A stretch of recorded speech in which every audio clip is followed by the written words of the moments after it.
దర్శకుడు దాసరి నారాయణరావు త్వరగా కోలుకుంటున్నారని అన్నారు. హీరో చిరంజీవి శ్వాస సంబంధిత సమస్యతో కిమ్స్ హాస్పిటల్లో చికిత్స పొందుతున్న ఆయన్ను చిరంజీవి, దర్శకుడు వినాయక్, నిర్మాత కళ్యాణ్తో పాటు పలువురు పరామర్శించారు. తాను లోపలికి వెళ్లగానే ఖైదీ నెంబర్ 150 సినిమా స్కోర్ ఎంత అని అడిగారని చెప్పారు చిరంజీవి.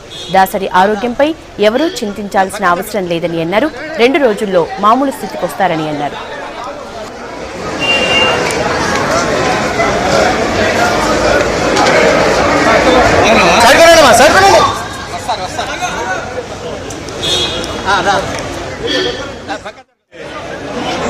దాసరి నారాయణరావు గారి చాలా హుషారుగా ఆరోగ్యంగా ఉన్నారు.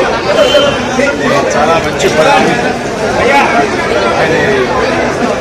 అలాగనే ఆయన వెంటిలేటర్లో ఉండబట్టి మాట్లాడలేకపోతున్నారు. కానీ పెన్ను ప్యాడు తీసుకుని ఫస్ట్ అడిగిన క్వశ్చన్ స్కోర్ ఎంత, ఖైదీ నెంబర్ 150 సంబంధించి స్కోర్ ఎంత అని అడిగారు.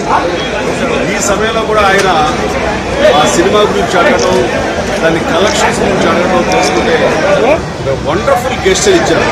మీసో మెలిపెట్టు చూపించారు. దీన్ని బట్టి మీరు అర్థం చేసుకోవచ్చు ఆయన విజయ సంకేతంలో చూపించారు. ఆయన ఎంత హుషారుగా ఉన్నారో మీరు ఊహించుకోవచ్చు. బట్ ఆయన ఆరోగ్యానికి ఏమాత్రం అవకాశం లేదు. చాలా ఆరోగ్యంగా ఉన్నారు. కాబట్టి ఒక 2-3 రోజులు ఆయన ఐసీయూలో ఉండాలి. ఆ తర్వాత ఆయన చాలా హుషారుగా అందరికీ మామూలుగా వస్తారు. డాక్టర్స్ మరి స్పందించిన దీనికి చాలా బాగుంది. మా ప్రొసెస్ ఒక్కొంత అయితే ఆయన మానసిక స్థైర్యం, ఈజ్ ఎ ఫైటర్, ఆయన కోరుకోవడానికి కారణమైంది. కాబట్టి డెఫినెట్లీ